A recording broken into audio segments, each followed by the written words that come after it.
Hey everyone, welcome back to the Heroes World Quarantine Podcast. I am your host, Stu Pei. Of course, this is a podcast where we chat about geek and pop culture topics. These are all conversations we typically have in the store, but we decided to record them. So Wait, we're not talking about the new Taylor Swift album today? No? Oh boy. Here we go. So I am There's here explicit tracks. This is crazy. All right, sorry. ruining a beautiful segue. And John, you got to slice this up, so I apologize to the people at home. All right, fine. So I'm here as always with Andre and John. They collectively have over 50 years of combined knowledge and experience with the comic book and retail industry. They started off as co-workers in high school in a comic book store and became owners of Heroes World in Markham, Ontario.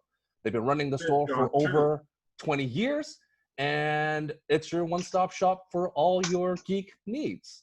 So Andre is a huge Star Wars and Mass Effect fan who has extensive knowledge in comic books and plays a ton of video games. He loves Iron Man and hates Robert Downey Jr. John is an action movie junkie. He's a painter of miniatures. He's an action figure modder, and he's the master of making terrible, terrible dad jokes, which he just made about Taylor Swift. He knows Tay-Tay. Explicit tracks, man. He only knows this because he's got two daughters. He's got to plug their ears. Rob, of course, is our agent of mischief. He's constantly throwing down hot takes. He's a big collector, and he's a DC Comics fanboy. And I've been shopping at John and Andre stores for over 20 years. And since forever. And forever. And importantly, I'm here because I have the password to the Zoom account. So thank you all for joining us today. Boom. We are here to talk about various things. Again, thank you so much for liking, sharing, subscribing. It's really important to keep things going. Again, anything you see today, Rob and John will comment and respond back to. We'd like to know your thoughts. So anything that you saw today, please comment below and give us your thoughts. Yeah, including busting John for talking about Taylor Swift 13 seconds into the start of a podcast, interrupting an introduction. But, please feel free to comment on that. John does that on a regular basis. It's fine. That's why I put the dad joke stuff in there. He's, always ready to go, all loaded and ready. So we're here to talk about Comic-Con, typically, and stuff that's happening around it. Typically, it's live and in person, but because of the world events, it's not.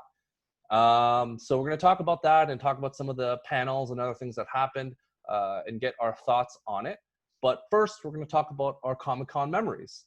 So out of us four, Andre is the only person who's actually been there physically in person. So I'm going to have Andre start, and then I'm going to have John and Rob throw in their thoughts and their experiences as well. So Andre, start us off with your San Diego Comic-Con memories. So I was fortunate enough to go to San Diego Comic-Con twice. And I got to tell you, hopefully in the future, after the pandemic, hopefully it'll get back, because I do believe it's something that every comic book fan needs to put on their bucket list, and hopefully be able to experience it soon as it was. Because I got to tell you, never have I seen so many people in one place with all sharing similar passions and stuff. It was just, a fantastic experience. San Diego was a great city. The first time I went, we literally spent every day at the con, and I didn't get to see much of the city and stuff. And then the next year we did do some exploring, but the con is phenomenal. It was from a Wednesday to a Sunday. We had the advanced tickets, so we got to go in. You got to see all the vendors. You got to see all the movie studios, the video games, the comics, like comic creators all around. Like, we're lucky we have Fan Expo here in Toronto, and a lot of cities have their Comic Cons, but there's nothing like San Diego, where literally everywhere you turn your head, there is the biggest guns. Like, usually you'll have a headliner at these other cons, and you're like, oh, okay, here's Scott Snyder and Greg Capullo as a headliner. At San Diego, there's everybody there, and they're usually not that big of a lineup. Like, I remember just walking up and meeting Michael Turner. Like, there was just nobody, not that there was nobody there, but it was easy. Same thing, you go into the Alex Ross booth, and there's Alex Ross, you know, like, so like everybody's there. They had retailers that had great stuff. You had the manufacturers there. You got to see stuff from like Lego store was huge, you know. Sideshow, see all the previews of their stuff. So be careful though, because I gotta tell you, man, my wallet was empty after like just the preview. And You had a whole suitcase, like you had to ship stuff. I You had remember to ship stuff. I'm like signing for packages. I'm like, fuck, Andre's and sending stuff back here. John, I'm taking some more money and I'm shipping stuff. Like, so FedEx made a boatload of money on it, but again, the con, absolutely fantastic. If you're into something, it's there. And I got to talk a little bit about the Hall H experience. Man, that was like, I don't even know how many hours we lined up, but it was brutal. But once we got in there, I was lucky enough to go the year that one year it was Iron Man was announced. So I got to see Favreau and Downey up there. But I think more impressive to me was seeing Greg Rucka talking about Whiteout. And, I'm going to forget her name, who starred in Whiteout. What's her name, Stu? Kate Beckinsale? Kate Beckinsale. Let me tell you, okay, like, you know how in TV you see people and you're like, oh, that person's, you know, like good looking or not good looking, a lot of makeup. I was sitting, you know, rows and rows back, maybe the middle of the hall, and she comes out in a t-shirt and jeans and sits down. This woman was stunning in real life. Like, I was just like, holy crap. Like it was like, it's just like, wow, you know, and it was really cool. Also Neil Gaiman was up talking about Stardust. So I hit a gangbuster the 2 years to get out to Comic-Con. I can't even tell you about how many cool artists that I had met and I'm still friends with. John Jiang, concept artist, a great guy, bought some of his prints, and, you know, we're still friends and talking now. He's doing a lot of comic book covers right now. But I got to tell you, my like geeky fanboy moment was, I can't remember what booth or station I was in, but I bumped into Colonel Ty, Michael Hogan of Battlestar Galactica. And when I say bumped in, I was like, I turned around because I've heard a familiar voice. And he's just there 5 feet away, just talking. And I wasn't going to say anything. I, point out to my buddies, I'm like, yo, but he was wearing a Mass Effect shirt. And I had to say, he said, hey, man, love your stuff. Well, I love your character. I said, but I got to ask, what's with the Mass Effect shirt? And he's like, oh, I just came from the studio filming or recording my voice because I'm playing a character in Mass Effect 2. So I was just like, boom, the game hadn't come out by then. So and Mass Effect being my favorite series, yes, super cool guy. He he was like, thanks, so that's what Comic-Con was. You're just walking around and there's just everybody there. And so it's a fabulous experience. Wear comfortable shoes, bring that bottle of water or what you can, and you just geek out there. It was fantastic. And definitely last but not least, man, the food on that strip, out of this world, man. So it was a great experience. I did it twice. So hopefully in the future, I can get there again. But I'm super happy that I've been able to experience that even once. It was worth it. Thanks, Andre, for those tips. All go. We should all go. All four of us record. It's coming. It'll come with our press passes. Yeah, I think that's a wonderful advice, Andre, to share with folks about your experience, but also the good shoes and money and stuff it works for all the cons. And I think regardless of whether you're in Dragon Con or Emerald Con or Fan Expo or Gotham, like there's a million cons, but I think the key is show up early, wear comfortable shoes, carb load, and bring lots of money. So I think and prepare to wait. So bring a good book or a podcast, maybe a bunch of our podcasts, and listen to them while you're in line. So that's a nice way to do it. Rob, share with us kind of your Comic-Con, San Diego memories, if you have anything off the top of your head. Yeah, so I've never been. I'll be honest with you, my memories go back to reading about, this is pre-internet, kids, reading about the Comic-Con rundown in Wizard magazine. right? And kind of getting, you know, the sense, because that's really, you got a lot of your news from like Starlog, Wizard Magazine, sometimes even like the Weekly TV Guide would have a small little section on stuff, right? So that's how I got it. As the internet progressed and things started happening, you started being able to follow, again, this is pre-Twitter, so we had message boards and this and that. And then you get into the YouTube stuff. And here's where I started to get sour on San Diego, the Comic-Con for a couple of years, is that they were exclusively showing clips and trailers of new movies coming out or shows or this and that. And they were not, the studios were not releasing them online. And then you were getting shaky cam footage from people in Hall H. And for a couple of years, it looked like to me that the studios were doing their best to stop anything being uploaded onto YouTube. They're pulling it down right away. They did not want these exclusives. They're like, no, these are for the people in San Diego. And I remember getting really bitter and sour about that, because I was just like, you know, not all of us can attend, and yet we're all consumers. We all want to know the product. This day and age is different now. You can't just be holding these things like that and not expecting people, because it's getting out there. And then I guess about 5-6 years ago, it flipped and they started releasing the trailers online. And then so now you can somewhat feel inclusive with the people in San Diego without catching the cold and virus that everybody seems to get after with all the nerd germs, right? So that for me was kind of an up and downhill for Comic-Con, getting very bitter about not being able to see what was going on, and then saying, You're hey, like, damn it, I want to see, you would read people describing a video clip, and you'd be like, man, I wish I could see that. And you'd be like searching on YouTube, cam footage of blah, blah, blah. And sometimes you would find a clip and it'd look like trash, but you'd be like, oh, now I got to see it, right? I would go to Ain't It Cool I can see News. Yeah, I would go to Ain't It Cool News back in the day. And like, this is like in the late 90s, early 2000s. And I would be reading the descriptions, like you said, the trailer descriptions. And I'm like, what? I just want to be able to see it. And then you'd find some shaky cam thing. You could barely, people are screaming, so you could barely hear the audio. Like, it just, I got irritated by it, but I'm happy for it. I do question though, and this is maybe not for this podcast, but as retailers, you know, you guys in the comic book business, do you find that since it seems to have moved away from the business of comic books and into more of the multi-entertainment?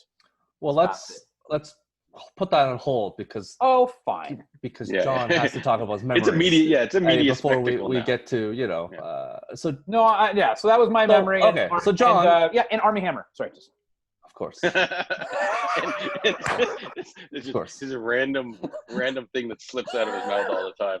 Where's the tattoo? Where's the Army Hammer tattoo, dude? Like on my ass. What are those awful like outlines of people's like celebrity faces, and they're like, "Hey, look, I got this tattoo," and he's gonna show look, it's Army Hammer. It looks like Bart. And they got to be like, "Yeah, that looks pretty good. Thank you for your fandom." yeah. Right next to my Stu Pay tattoo. Oh boy. All right, John. What are your thoughts? Okay. I like watching the reveals and stuff. I think those are pretty cool and stuff.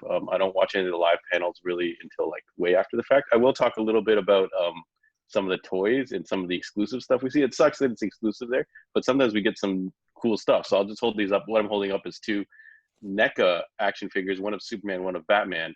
And why this is interesting is NECA, they do a lot of movie licenses. They do Alien, Predator, Ninja Turtles, things like that. They actually don't do DC figures. So for a convention, I don't know what kind of deal they worked out. They did a 2-pack of Batman and Superman with different Alien or Predator characters. And they got to make a Batman figure and they got to make a Superman figure. So I think that's really cool. You get to see some stuff. I don't know what it is with licensing or whatever that they can work out.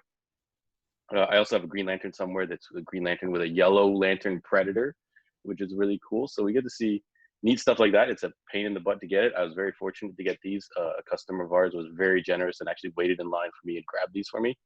So shout outs to Vincent, awesome dude. But yeah, that'd probably be my thing with Comic Cons right now. I'm not even going to talk about what's going on now that everything is digital and now you don't physically have to be there. And if you've ever went to buy sneakers online, you probably know my pain right now. You're talking about the Funko? Just everything. I tried to get like there's a new Mr. T figure in honor of like his wrestling appearance, and I tried to get that. It was sold out in less than 20 seconds. Like disappointing, but you know what? I don't know how they can fix that, to be honest. Yeah, yeah. So to your point, Rob, it's, you know, that change has been a small creep for a decade. You know, the fan experiences and people, a lot of who haven't been to San Diego, and especially the Hall H experience, can see there's a whole YouTube kind of family experience where they create, you can watch the panels online, and you know, with Tom Hiddleston showing up as Loki, and it was Andrew Garfield dressed up as Spider-Man asking questions. Like, those are the type of things that, you know, that you can't replicate without live and in person. But to your point, it's moved more towards the machine of, you know, less comic books, because that's what, you know, TV shows and movies and stuff do. Their stuff releases and stuff there. So it's a very different experience, even from when Andre went, what, 10 plus years ago, than it is now. And it's a gradual change just because of the narrative of pop culture and what it means to go to Fan Expo. It was before, maybe even 20 years ago, about buying comic books and buying hard trades you couldn't miss.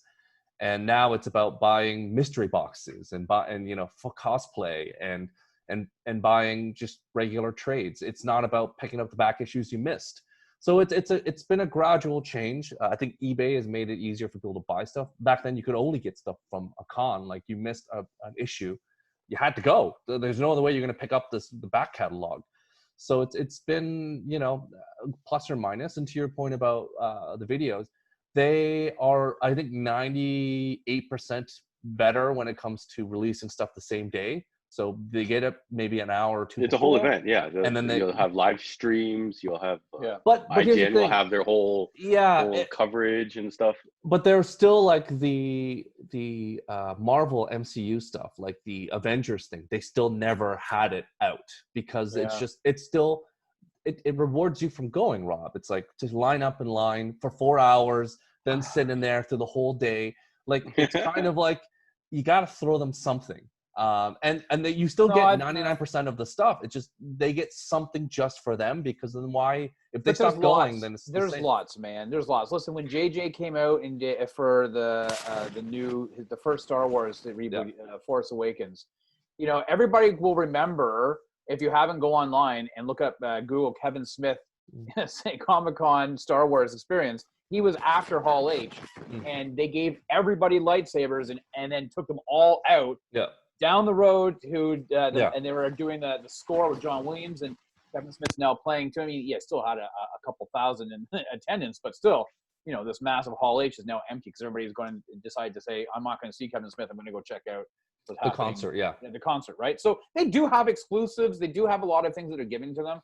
I think now, though, that when you're looking at Marvels and DC and this and that, and they're requiring and requesting people on a global scale to invest their money into their product, that they need to be like, okay, there's an exclusive stuff. And when it comes to trailers and clips, we should be putting that out for everybody. That's just my opinion.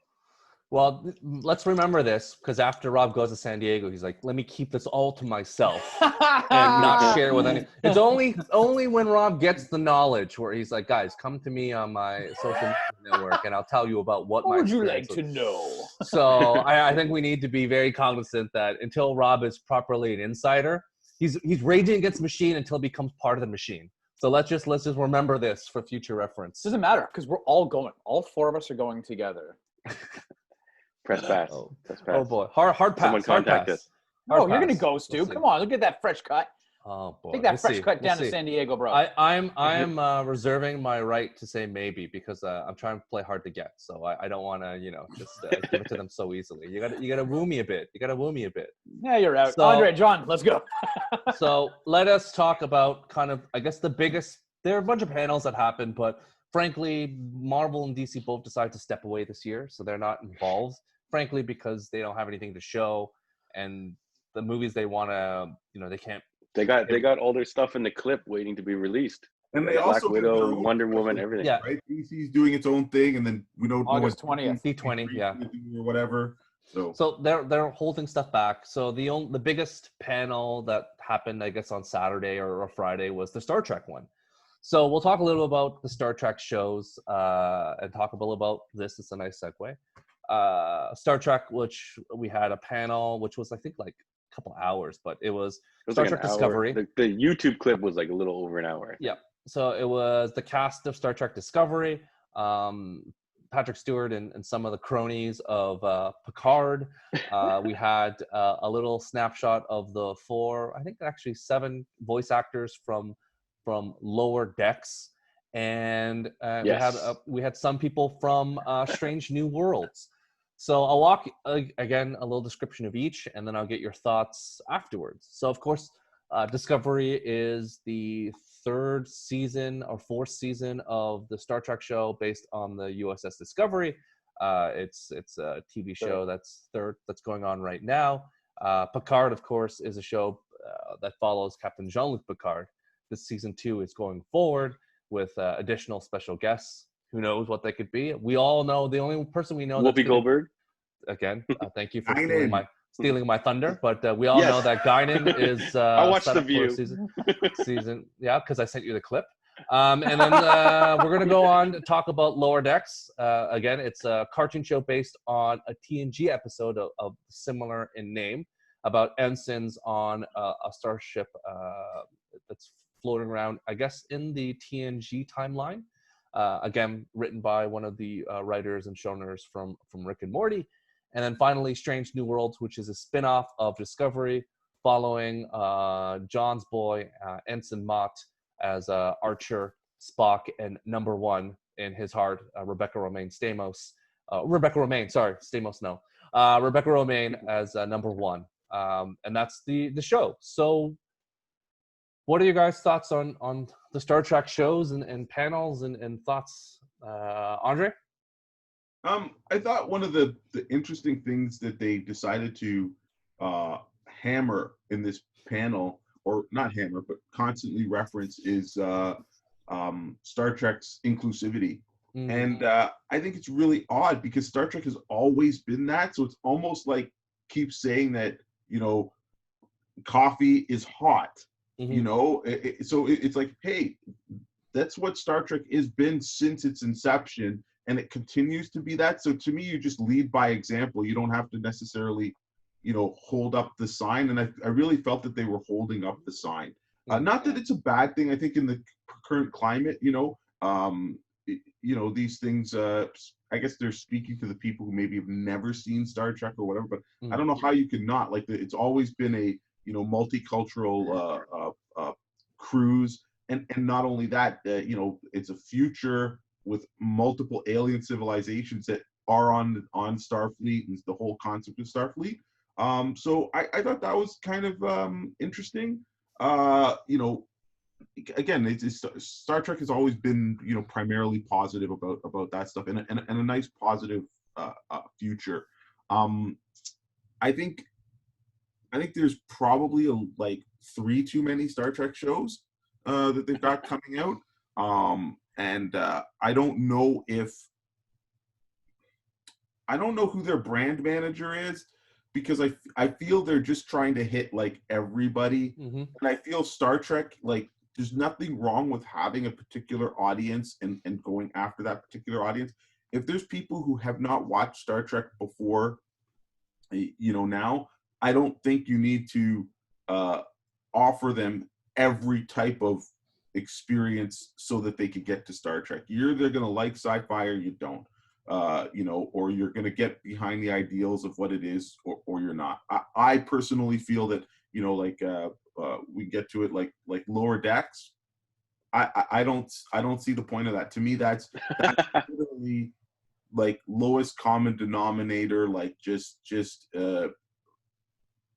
not making fun with the series, making fun of the series. I akin that to when the Family Guys stuff did their Star Wars things. They're insulting it. Now I haven't seen this show or whatever, but it has zero appeal to me. And it to me it's almost like, oh well, I'm really into 80s action movies, so why don't we have a Star Trek series about a violent team of Klingons, and we'll tagline it Star Trek, Star Trek Assault Force. That's not what Star Trek's about. I'm in. But yeah, but isn't that just a copy of the You Bad son Batch? of a bitch, Andre? I'm in. it's the Bad Batch, right? It's the exact same thing. Where I don't know. I don't know if I would say it is because it's different, you know, like because they're not clone troopers. no, not because it's not clone troopers, but Star Wars has had different segments and stuff where it's been about it. They had a whole book series on the Republic Commandos, and that's kind of what the Bad Batch is. They just changed the kind of the name, you know, like the concept is you know, clones that aren't perfect, but they excel at different things. So I think there has been spots within Star Wars to do that. Not saying all Star Trek has to be exactly the same, but I think what we're seeing is almost really stretching the what it is. And again, how many people are you bringing in? I think they already did that with the new J.J. Abrams reboot movies. That brought a lot of people in because they're not classic traditional Star Trek and stuff. So again, I guess they're trying that same thing, but then I feel that you're going to lose what Star Trek is about. And if you ask people what it's about, the new people might not have any idea. And I think that is a disservice to the creation that Roddenberry did. I think that to your point, Andre, that you know, there was already a split between fans of the JJ Star Trek and those who enjoyed the original TNG, Voyager, DS9. So, like, I'm a huge Trekkie and I love all Star Trek, but I was really pushed back when I saw that JJ show, because then when they did the split universe, I'm like, wait a second, does that mean all the canon I know is gone? Are they doing another Star Wars where all the books that I've read now mean nothing? Trash? Like, is this now legacy or like legend? Yeah. So for me, it was like, I don't know if I want to, like, I didn't like it until they said, no, it's a separate arc. There's two separate universes. And I think they're doing the, you know, DCU approach where they're like, we're going to spatter a bunch of different things out there and not have it one continuity because it's hard. And also you don't have flexibility. Like the MCU, God, I love it. But at the same time, as they have no flexibility. You can't put Captain America anywhere else because if Chris Evans isn't in it, you just can't show up on any TV shows or anything else. It's like once they're stuck, they're stuck. Once it's canon, it's canon. So for these Star Trek shows, it's kind of like you can do something a little darker. You can do something more with humor. You do a mix of different things. You know, like John, I know you're super excited, but talk to me about your excitement for Lower Decks, because clearly you're ecstatic about that. Yeah, lower decks. Like I beg to differ with Andre here. Like I think it's like hitting that wider audience. Like I don't watch like Discovery. Everybody's told me it's great. I think I tried to watch some of it. I didn't get into it. Star Trek: The Next Generation, I have high respect for it. Every episode I've seen, I do enjoy, but I've never sat down and said I desire to watch these season after season. Right. So, like. To give me something like and why not? There's money on the table. There's like Final Space, like the show that this Lower Decks looks very similar to, is Star Trek like. Orville is Star Trek like. So like they're letting all these guys and there might be, and there's probably a rule too, the whole parody, like the Family Guy and the Robot Chicken. I think there's certain rules and they really have to go to this extreme of making it very different, very parody, very joking. So now that it is Star Trek and they can do their Star Trek thing, they probably don't have to go as over the top as a Robot Chicken or a Orville or something like that, and they can have fun with it and create something that's good for, you know, a new audience. Like and I know, like, I'll bring up Thundercats Roar as well. Like Thundercats Roar, like guys like Rob, like disgusted by it, but the Thundercats people didn't even give it a chance. They didn't even let it come out there and let, you know, a new audience discover it potentially. And now you have zero Thundercats, but you have zero Thundercats things now, right?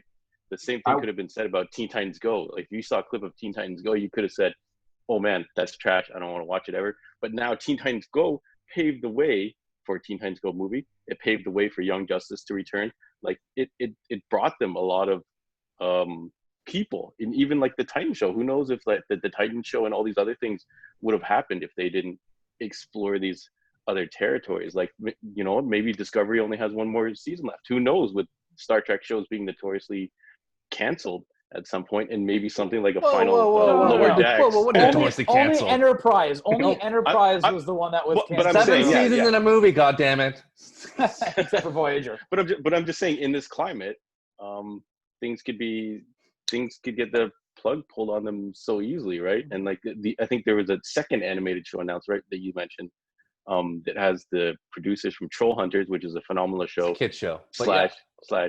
No, if you watch it, it's not a kid show. It's actually the new Star Trek is a Nickelodeon show. It's supposed to be. There was no real clips or anything outside, so I just didn't. Other than announcing the producer was involved in Troll Hunters and Ninjago, which Ninjago is it's a kid show. Yeah, it's a questionable show. But honestly, it's like the Aquanauts or whatever, the little kids' intro to Hydra. It's like that little octopus or Paw Patrol or one of those shows where they have little kids. But now that you say it's a Nickelodeon show, if you've ever watched the Teenage Mutant Ninja Nickelodeon show, Teenage Mutant Ninja Turtles, that's like, I feel like that's one of the best representations of Ninja Turtles. The one that just wrapped, not Rise of the Ninja Turtles, which is actually kind of fun, but the Nickelodeon TMNT. They covered so many topics.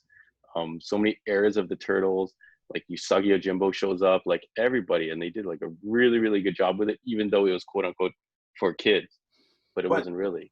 Can I add something to that? And I think to me that's why I have more excitement for whatever Nickelodeon does than whatever Lower Decks is going to do, because I think there was a respect in Nickelodeon when they take something like Ninja Turtles and even like the guy from Troll Hunters, like you got me on Troll Hunters, that's a great show, right? But I don't see a respect for Star Trek. I see them just doing, this has got to be this hilarious Rick and Morty and kind of like Adventure Time. It looks like Rick and Morty, but like the clips that I saw were not to any near extreme that Rick and Morty was hitting. To your point, Andre, naked in the shuttle. To Andre, to your point, after watching Picard season 1, I need a little more humor in my life. It was too dark and too sad, and I don't want Picard. Like, that was my biggest gripe against Picard season 1. I'm like, this show is like Breaking Bad level dark, and I'm just in a world right now where everything is already sad. Let's add some humor to this. I need a little bit of humor. Picard season 1, it did. The topic was dark, but it had such great moments where, like, when he goes and he meets Riker. Spoiler alert for those who haven't seen Picard season 1 before.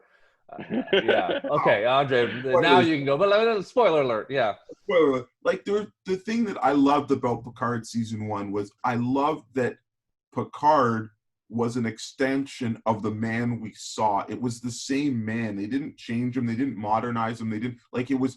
But for Lower Decks, it's not like they're taking Picard and now a humorous show with Picard. They're saying we're running with this idea of these guys on the lower deck. You know, they're not saying it's continuity. It's not going on at the same time as Picard, and these guys are just down here sitting around naked on the ship or whatever. You know, I get it. It just, to me, I don't know how anybody comes up with that plot saying, you know what Star Trek needs? Star Trek needs a bunch of misfit losers doing something, and that's a show we want to watch. There's, like you said, there's shows already out there. To be fair, that. Andre, why couldn't they keep Star Trek where Star Trek is? There are a lot of Star Trek fans who would say the Orville is the best Star Trek show on TV right now. Exactly. So that's the problem. Like, Orville was better written than Discovery. And even though it has humor, it's respecting what it's trying to do. All I'm saying is they could have come up, if that's the type of show they want, and those are the types of fans that they want, any other show. Like, here's the thing. Would you watch that show if it wasn't called Star Trek? You probably would. So to me, you're not gaining anything by having the Star Trek name on it. Because the Orville is a really funny name, yet people watch it. So you don't need the license to make a show or to parody a show. You just need to make it good at what it is. And I feel that we're not getting replacement good actual Trek. Like Discovery, I don't think is good Trek. Let's see what happens, Andre, because typically somebody else I'll jump to Rob, but before we jump, it does take a season for a niche Trek show to get its traction. Like, if you watch season 1 of DS9, oh boy, it is rough. And we didn't get to the great stuff of DS9 until season 5, 6, 7. And Klingon Jesus himself, Ronald D. Moore, who added the gravitas to the Klingon Empire, who made the rules of acquisition for the Ferengi, and added all this mythos, including the two hearts beating at one at the Klingon wedding. Like, we didn't get that till later on. So maybe they'll surprise you and add something, because none of us can say that DS9 season 1 was going to get to the heights that DS9 got to with the war, because season 1 was atrocious. Like, I don't care about Dabu tables. Like, Quark was that wasn't a three-dimensional character. We didn't have Garrick. We didn't have Martok. We didn't have the Vorta. Like, we didn't have all the cool stuff. Even Mort, like, the double stomachs, like, all the cool stuff happened as you got along and progressed in the show. So maybe, if it gets people in the trailer and it moves along, maybe that's something that happens. But Rob, and again, same thing with Rebels. Like, you got to give it a chance and see it, because you and me are constantly telling people, give Rebels a chance, watch the first episode, keep on going. Like, maybe this will be one of those things too. So Rob, what are your thoughts on any of the Star Trek stuff? It's interesting, because yesterday when John sent me the text about we were going to be talking about this, when I heard about the Lower Decks and the secondary cartoon, I was like, this is just too much. Like, to me, it's just too many properties, too much Star Trek going on. What are they doing? And as I've been listening to this conversation, I'm a bit more open to the idea of this Lower Deck show. It will probably appeal to a bunch of people, probably not to me. I'm gonna watch it. Would your son watch it? The whole season, probably. I don't know if he will. But the kids nowadays don't consume media the way that we still do, or the way that we did as youngsters. I don't think he will watch it. I come from it, like, I watched Discovery season 1. I didn't love it. I didn't hate it, but I watched it. Discovery season 2 I thought was much better, and without getting into the spoiler of how that season 2 ends, really made me excited for what season 3 will be, because for whatever reason I found Voyager, even though a lot of people don't like Voyager, to be the most palatable of Star Trek show, because that was a show I could throw on. It was on the Space Channel in Canada. You usually get 2 hours every day, and if you were homesick from work or school, whatever, you throw it on between 10 to 12 and you'd be able to watch 2 hours of Voyager. And it was quite fun. Like, it was mindless fun that you could watch. So whatever happened at the end of season 2 of Discovery, it seems it's got that Voyager hook. And so I'm kind of excited for that. Picard, I watched Picard up until episode 7 or 8, maybe. The last 2 or 3 episodes is kind of where I was like, okay, now it's getting good. I'll be very honest with you. I felt really bad for Patrick Stewart. I felt like they were just dragging this poor old guy out, giving him some cash and just kind of using him for their own purposes to further the Star Trek experience. He's an older guy, man. It's like, I wouldn't want to see him coming back in an X-Men movie either. He's just, just let him be. I kind of felt it was exploitative of Patrick Stewart, to be honest with you. And I wasn't a big fan of the show. Again, the last couple of episodes were probably the best of that series. Season 2's got a new showrunner in Mark Bernardin, so I'll be interested to see what he does and changes up maybe the tone of Star Trek. This guy's a huge Star Trek, like, Trekkie. Like, he actually interned at Next Generation and whatnot. So I'm interested to see what happens with that. I think there's just a lot. I feel like I'm not... I listened to, like, what Stu was saying and Andre about, you guys are hardcore Star Trek. Would you prefer people. Zero? Well, no, but you know what? I look at it and I don't know if the bean counters at Paramount or the executives or whoever, I think you guys represent a small, diehard contingent. Like, when you look at the 100% of the moviegoers who are going to go, I think, reading the books and the history and everything else, you guys represent a small, important facet of the Star Trek fan experience, but they're also marketing it to others who can kind of come in and go. Some people just like the Star Trek movies. Some people like some of the shows, but some people will just, I'm guilty. Yeah, like, I bought the Star Trek movies there was a massive sale, like $20 a couple months ago on iTunes, right? I could watch those before I would throw in an episode of The Next Generation. I couldn't care less about The Next Generation to rewatch it again. So yeah, to that point though, Rob, I think that's where, when you look at a fan, and it's a good, you give an example of Stuart and myself. So I think the problem is with properties is they want to breed fans like Stuart and myself, people who are going to buy the books, who are going to invest, but then they don't reward us later on.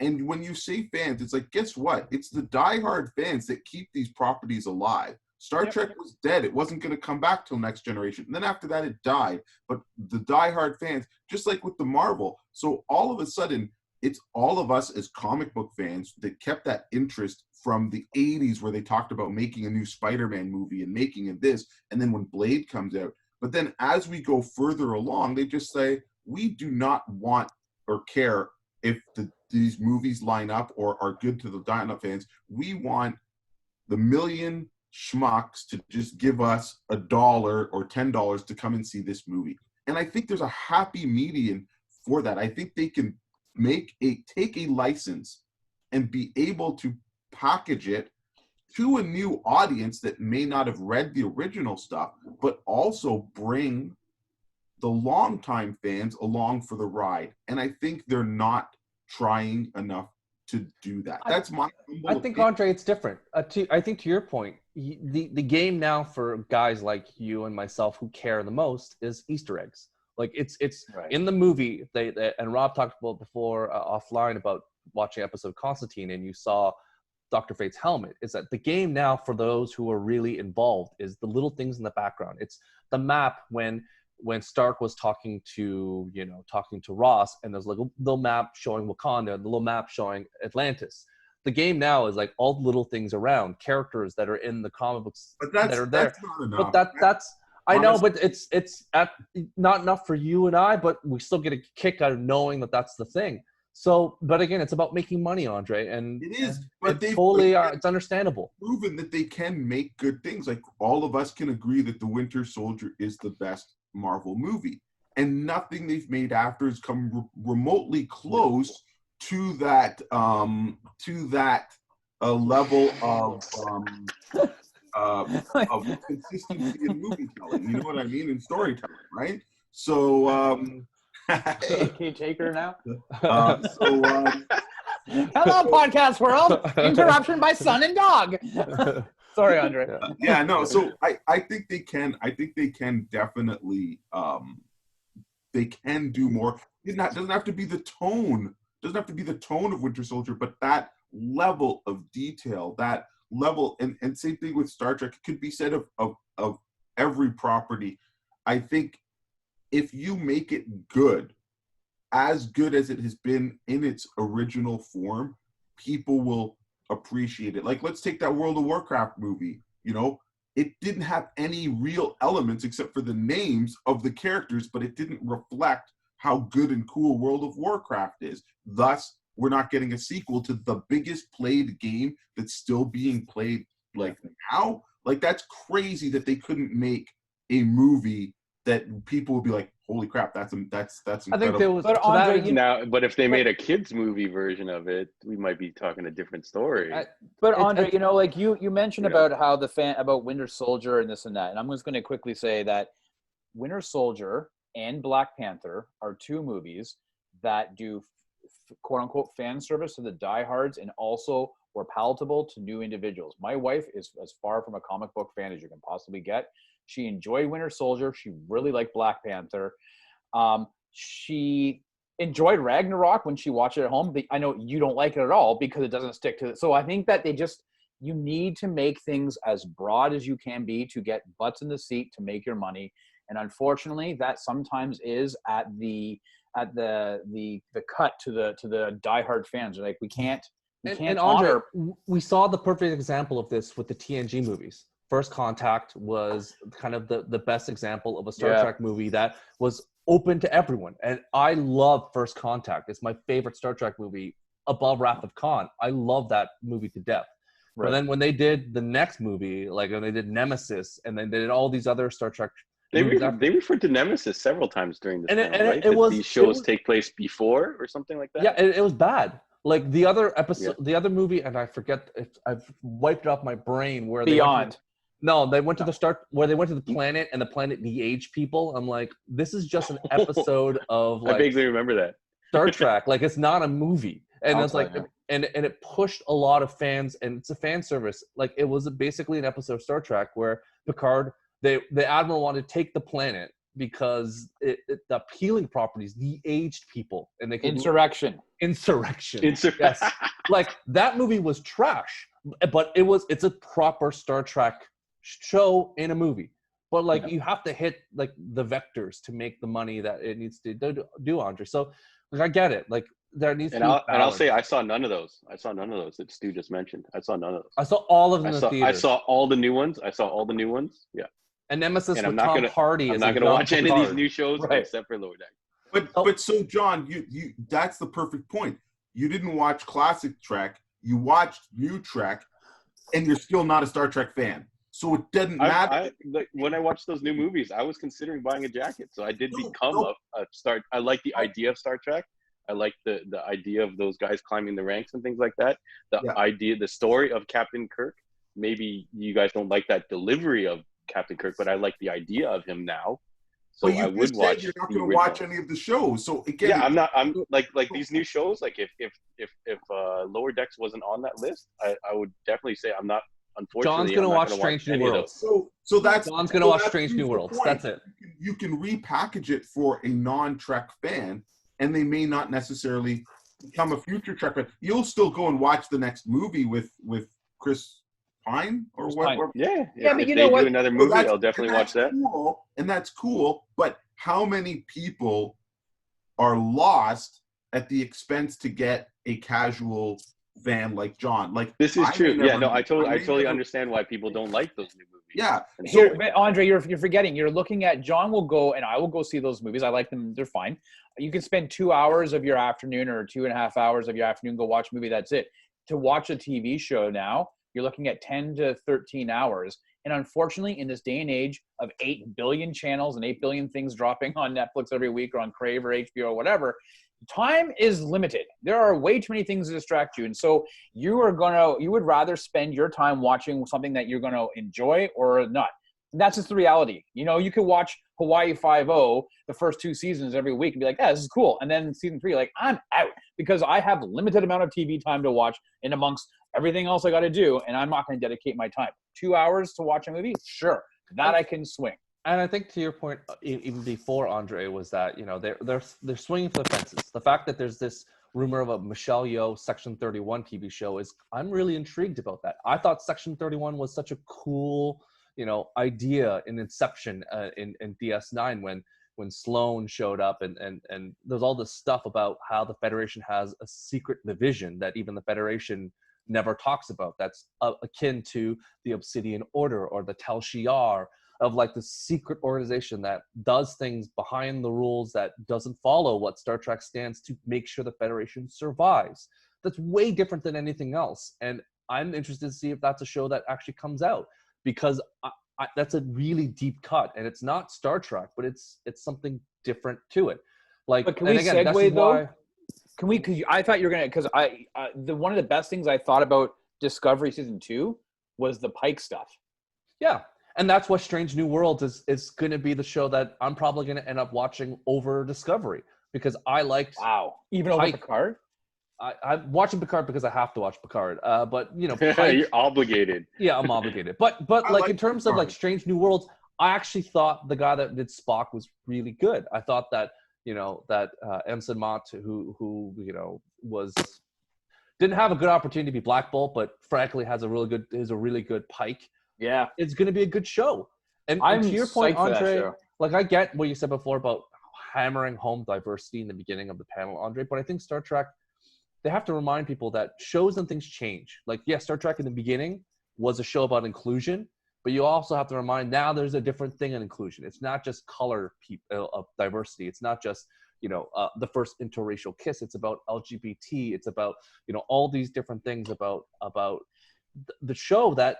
Star Trek has always had that. Yeah, but Star Trek is like even Next Generation. But it wasn't represented it wasn't represented in the Chris Pine movie. What was the LGBT? What was the trans? What was the thing there? Like, again, there's that new. Movie was only again, it was a movie compared to what the whole series. Yeah, but I think you have to look in John. They had all types of things. But anyway, Andre, you have to look at what inclusion means. Inclusion is now more than just diversity of people. It's about sexuality and things as well. So it's just pushing the foreground, because there wasn't an LGBT character in Star Trek till when? What was the LGBT in TNG? What was it in DS9? There was not an inclusion of that type of person who was binary or trans or gay or lesbian. Like that didn't exist. So you couldn't say that it was inclusive till now in Voyager, where it's truly inclusive. So I think we need to look at it more than just, oh, well, there's people of color in the show. It's like, well, there's more than that now. We've moved to the point where, Andre, like you said before, now there's, on a TV show, you see diversity, but there's another level of diversity that Star Trek is hitting that no one else is hitting. Like way better than everyone else. We have to give kudos to them about that. Even Star Wars, they tried to do inclusivity, but they didn't really do it in the movies. Like they don't talk about that. Say Star Wars is a shining. Or if they do, they'll remove it for China, but Star Trek doesn't. So it's a way different thing. So I think that we have to give a kudo to them for that. But I think what our perception is different, because the Brave New World, the New Frontier, is not just you and I of an Asian and an African and like a Mexican character, which they've all done in natives. It's the next group of people that are not utilized on television.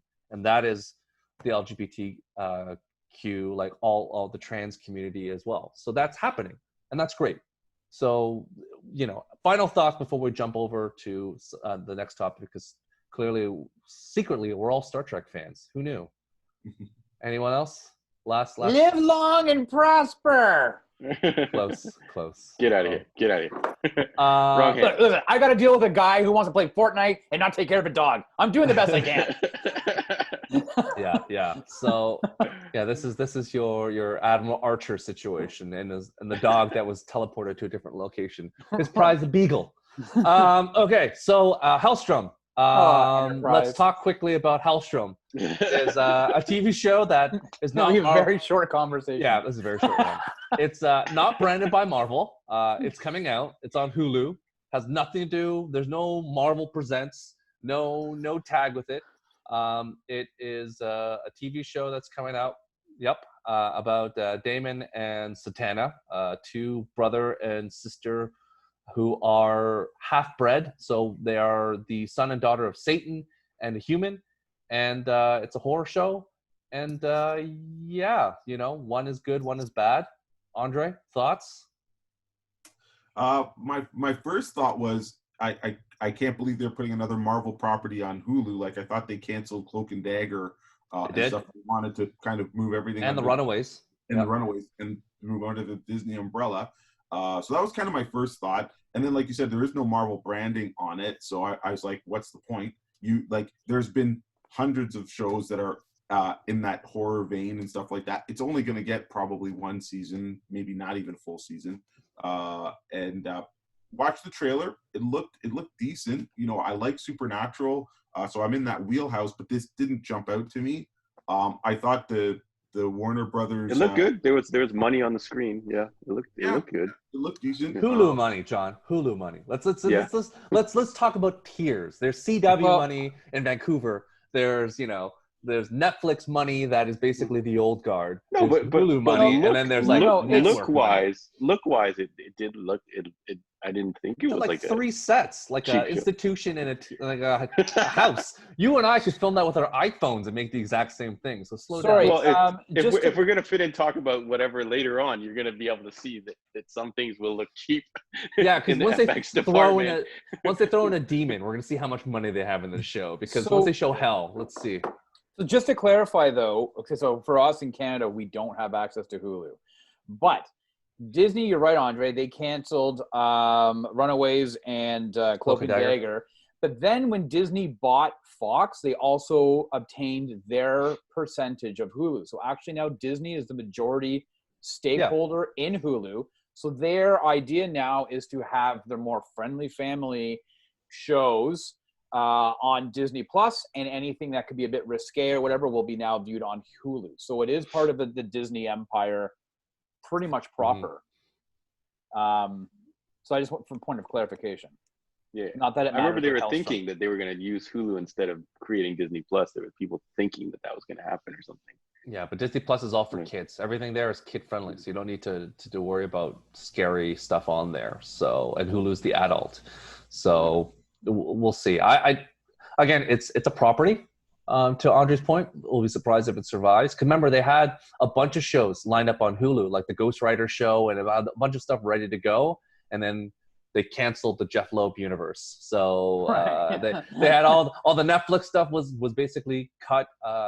As Andre, as was it Starlight, or that Terror movie was also, Charlie Cox was in that movie. So young Charlie Cox, Daredevil himself, was in Starlight, Stardust or whatever. So it's they're rebooting, and that's pretty much that. Yeah. So I don't think in the comics, I think Damon is a good guy who's rebelling against his father. No surprise about being the Antichrist, and again, another demon child named Damien. Yeah, okay, great. The trope continues. And then the sister, who dabbles back and forth, who's become a bad guy and a good guy in the comics. She dabbles back and forth and has been killed numerous times. And guess what? Her dad runs hell, so guess she gets to come back. So there's no stakes. So that's pretty much it. I know she was part of the Howling Commandos at one point. She fought X-Men and Avengers, and I guess she's a low-res Demon was a defender for a while, so yeah. Honestly, based on this trailer you sent out, Stu, I couldn't give two shits. Like, I don't, whatever, man. It doesn't. Nothing of this. I don't think it's for. I don't think we're the target market. Anyways, I don't know who the target market is. To your point, like Andre and I talked before about this, is that we kind of, both of us, like Supernatural. I dug Constantine season 1. I thought it had that tone that Supernatural had. Only season. But it had some money behind it, and that looks way better than this. Because again, they had several locations. Like even Constantine's like lair. Supernatural didn't even get till the Men with Letters way later, because they're like, well, we can put a location. Like season 15, they finally got a location. Like they were just basically going from hotel to hotel in Vancouver. So at least they had something different. But never seen Supernatural, probably won't see Helstrom. So if you're gonna watch Supernatural, just watch 5 seasons. That's all you need to do. 5 seasons and you're good. First 5 seasons were amazing. Perfect. It's a perfect. Just watch that recap at the beginning of each season. Yeah. Where they play like your jams, like Carry On Your Wayward Son. Yes, Kansas. And Hot Blooded. I feel burned though. People told me how great. See, this is the problem: is that people are like, you have to watch Prison Break, and I rented season 1 of Prison Break, and I can hate that show. I have I didn't watch season 1 was pretty good. No, it wasn't. It wasn't if you binged it. Maybe on a week-to-week basis, but as a binge watch show, that show was shit. Okay? You like Captain Cold, so that's okay. And Wentworth Miller was probably the best part about that show. Heat Wave. But no, Supernatural actually. I mean, Dracula. I think Blade when 3. I think Papa Winchester, he had Dean Morgan, right? Jeffrey Dean Morgan had some gravitas. So like him playing the father, and back when they were kind of, it was a good show back in the day. And there's a lot of like Sterling K. Brown plays a vampire hunter like in it. He's awesome in it. There's a lot of good guests in season 1 and season 2. But yeah, you can plow through it and it's great. So let's talk finally about the last thing on our topics, the New Mutants. So why won't it die? Here we go. Here we go. No, why won't they stream it? That's the question. So Rob, because you're the first one to speak. Rob, go for it. What are your thoughts on the New Mutants? Here's the problem. This is like a nomadic movie, all right? Like I took a look. I went on Wikipedia this morning because this is a movie that we've been hearing about for like eons. I think there's 4 different release dates. I think. Yeah. For it. So originally it was supposed to be released April 13th, 2018. Then it was moved to February 22nd, 2019. Then it went to August 2nd, 2019. And then it was delayed till April of this year by Disney when they acquired Fox, like we talked about before. And then they removed it in March because of, what's going on right now with COVID. And it was now rescheduled to August of this year, August 28th. And so it was just like, I remember seeing these trailers like a couple of years ago, the teasers that had come out, and I was like, what are we doing with this, right? And then just get delayed. People start wondering. Originally, it was supposed to drop around the time that Deadpool dropped, I think, and they got out of the way of Deadpool. That was the second move. Yeah, that's delayed in the 8. One of the moves, yeah. So that's why it was just like, what are they? And there was a lot of confusion. Like, are they doing a bunch of reshoots, or like, what is happening? Maisie Williams from Game of Thrones grew up in Game of Thrones and yet still looked in this movie as if she was in season 3 of Game of Thrones. And so now we're at a point where it's like, this is like the joke that just won't die. So last week, or I guess it was earlier this week, leading into the Comic-Con, they said, hey, we're having a big panel. Everybody was expecting that Disney would say, we're dropping it on Disney Plus, September, whatever. Here you go. Thanks for your patience. And instead, they're like, fingers crossed, August 28th, theaters. And you're just like, wait, what are you doing? First of all, listen, we could have a 2-hour conversation about whether or not cinema is dead or whether people were going to go back to the theaters to see movies or not. Who knows what's going to happen? But you're definitely, people are not in the continental United States going to be going to a theater anytime soon, especially if the only movie playing is The New Mutants. It's just not going to happen, right? It's not happening. Maybe in Europe, some people, because those theaters are starting to open up, they may decide to go check it out. But listen, Disney, look at what Bill and Ted did. They moved, it said September 1st in select theaters, and it's on video on demand. Okay, we don't know, probably going to be like a $25 rental. Why Disney is just dragging this corpse along and keep moving the finish line and saying, I'm telling you right now, August 28th is going to come. They're not going to release it. Mark my word. They are not releasing it on August 28th. This is a Tenet situation. I'm frustrated. Just release it. I don't even want to pay for it. Just put it on Disney Plus. I'm going to jump to Andre quickly before I get his thoughts, but I want Andre to give us a quick 10-second synopsis of what the hell are the New Mutants? Like, can you tell us where the New Mutants are? Because in the comic books, it was basically the second class of New Mutants at Charles Xavier School for Gifted Youngsters. So we already had the original X-Men, and this was basically the team, the strike force that would go out and do their stuff. That was your Cyclops, your Jean Grey, your Colossus, Nightcrawler, Wolverine, Storm, Kitty Pryde. Like, it was at that point. And then they decided to have a new team. They took in new students. So again, in the comic books, mutants, their powers manifested at puberty. So it's the perfect time to get them into this school and to basically start training them to not only control and use their powers, but also to fight for Xavier's dream of a world where mutants were recognized. So we had, the original team was like Cannonball, Wolfsbane, what was Danny Moonstar? Moonstar, Moon something. Sunspot. And a couple others. So it was a very cool team. It was written by Chris Claremont back in the day. So super, super interesting. And this movie was supposed to be based on a comic book that was more of like this kind of like a horror trope story and stuff. So it has interesting potential, but as Rob said, it's dead. It's too long. It's too late. And I don't see why, like, when Disney bought Fox, like, they should have just said, hey, you know what? We're not going to release anything mutant because we're going to redo it anyways. And you call this show The New Mutants, and then you're going to, or this movie, The New Mutants, it comes out this year, and then in 3 years, there's mutants of the MCU. Like, this is just do not release this. You've written it off. You've already acquired it. It's already paid for. You didn't pay for it, technically, Disney. It was Fox's money. They used. You pay for the debt. Yes. Yeah. So it doesn't really matter. Like that. Release it, but don't. Why? It's gonna just tarnish whatever you do with mutants. No, it won't. No, it won't. Movie, right? No, because you know what? Listen, they released Dark Phoenix. Like, they released that last. Yeah, Dark Phoenix was actually got into the theaters, and that, like, I didn't see it, but like. No, I know, but what I'm saying is Disney Plus? It didn't do anything to help the cause, right? So. No, I know, but what I'm saying is to counter your point, though, it's people. Dark Phoenix was a pant load, but it's not going to sully what's going to be coming. Hold on, spoilers! I haven't seen it yet.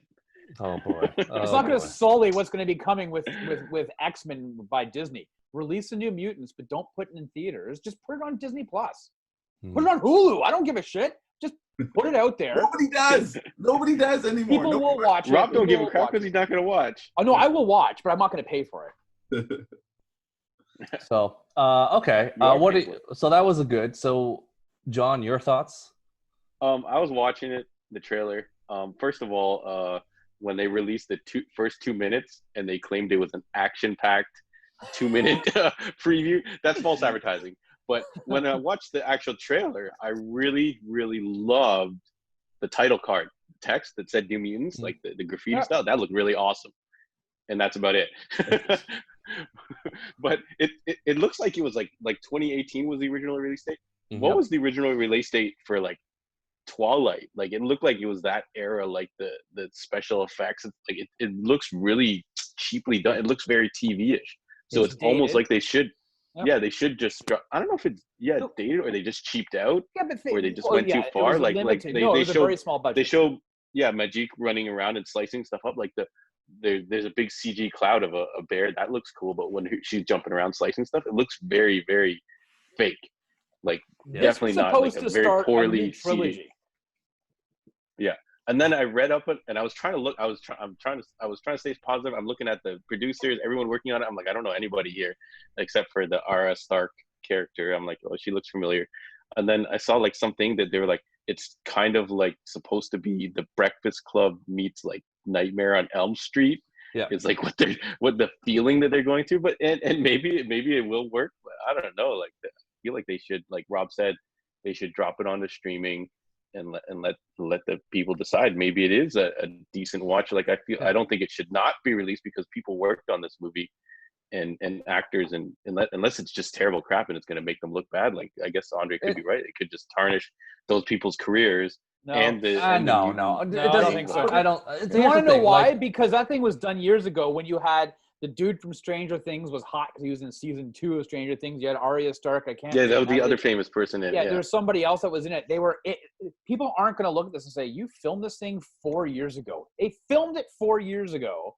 They're not going to look at it and say, sorry, your career's over because of that. They're just going to be like, but movies get shelved all the time. And for having less controversy and company turnover and takeover than there's no gain.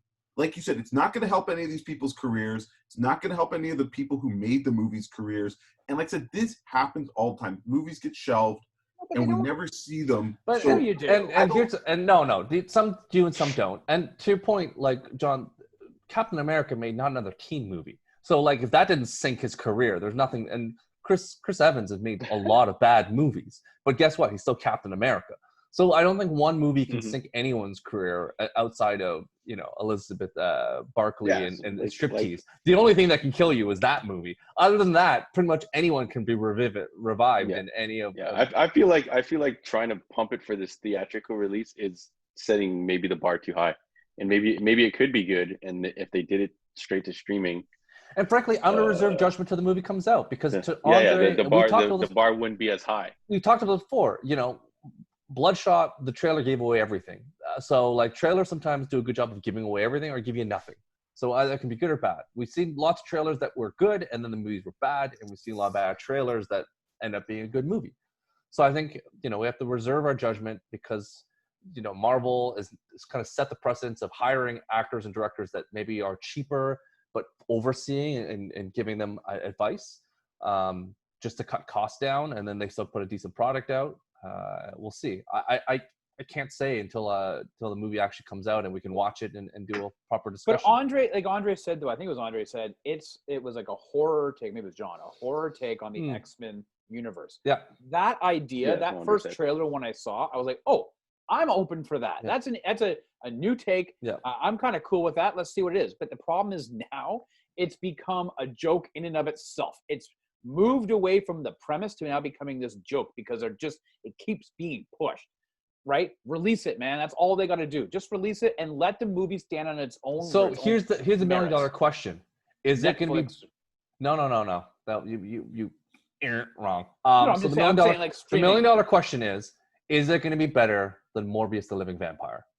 My question to you is it going to be better or worse? Because the bar is low for both those movies. Which one's going to be a better movie based on the trailers you've seen? Because also Morbius was supposed to come out, and it's also been pushed back. So Morbius the Living Vampire. I actually forgot about Morbius. Yeah, I forgot that it was pushed back. You're right. So Morbius is going to kill because it's got my boy in it. Tyrese. Tyrese is. I said the right one, and you still superhero. I said Tyrese. I'm like, wait, no, I got it right. So, Andre, is it going to be worse than Morbius the Living Vampire? So basically, my choice is between Sony and Fox right now. Yeah, 100%. I'm gonna have to say Morbius, who I dislike more than the New Mutants, will be better than the New Mutants. All right, we'll write that down for future reference. John, your thoughts? You know where I'm at. My boy, his superhero debut. Morbius, Rob? Yeah, Tyrell aside, I am going Tyrell from Game of Thrones. Are we talking about Lord Tyrell or like Lord Commander? Grand Maester Tyrell? What are you talking about? No, I don't care. Tyrone, Tyrell, Tyrese, whatever. That guy. It's Tyrese. You know the name. Don't even act like you don't know the name. No, you know the name. It's you know what? It's gonna go Morbius, but I'm gonna put the asterisk because there was that photo where they had the Spider-Man 2 video game poster on the back wall. And I was just like, what universe are you using the oldest Spider-Man stock photo for? So, yeah, I'm going to go Morbius. At least, listen, it's got a shit ton of more money behind it than New Mutants. So that has to Oscar winner Jared Leto. So that's... Hey, man. And, hey, future Tron dude. So in Leto, we trust. What is New Mutants' budget? Did anyone know? It's probably like 35, 40.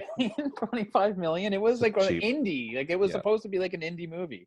Yeah, but sometimes the horror movies are the best ones because they don't have to blow it out with stupid money. So we'll see. So that pretty much is going to bring it to an end for this podcast. We're gonna close it off. So Andre and John, where can people find more of you guys on the interwebs? Yeah, so you're probably watching this on YouTube, maybe Heroes World Online YouTube channel. We got a lot of stuff popping up there. We're trying a little bit of everything, so definitely let us know what you like.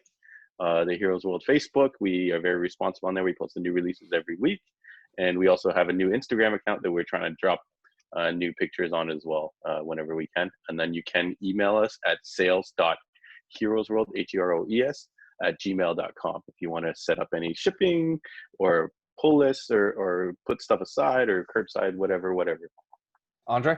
Yeah, so and if you're in the GTA area, we're in Markham, and we're conveniently located at Highway 7 in Warden. It's our store. We're open 6 days a week right now, closed only on Mondays. And we carry just about everything. So give us a call or email, like John mentioned, or come out and see us.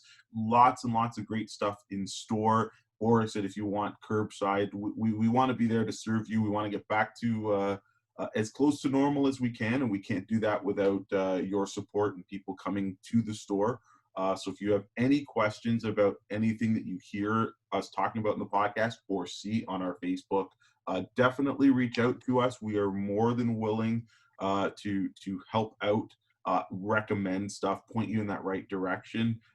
And John's been dropping lots of cool videos, but that's just a fraction of what we do in the store. So check out that Facebook. We're working on our website, but it's also Heroes World Online. So just that's your search. If you want to find us, Heroes World Online, that's where you can find us online. But our primary existence is our store, which we've had for 19 years this year. So we're really proud of that. Close to 20. Yeah, I rounded up. So yeah. And yeah, we want to continue to be here for you guys. And as you can tell, we're super passionate about all things pop culture. And this is just, as Stu said at the beginning, this is the type of shop talk you would get in the store on any daily basis when 2 or more people came in, or people just came in to chew the fat with John or myself. So yeah, keep us in mind, keep watching, keep letting us know by commenting and sharing. Share stuff on Facebook or on YouTube, and help us grow a little bit online. Yeah, and once John puts it up on, I think we're talking about Spotify and iTunes and whatnot. Yeah, I'm working on that, so hopefully we'll be on all those major platforms very soon. Yep, so stars on iTunes and all that fun stuff, jazz as well. But please comment all our hot takes. Please comment below. Tell us about your favorite Star Trek shows. Tell us about your thoughts on New Mutants. The question to you is Morbius or New Mutants? Which one's going to be better?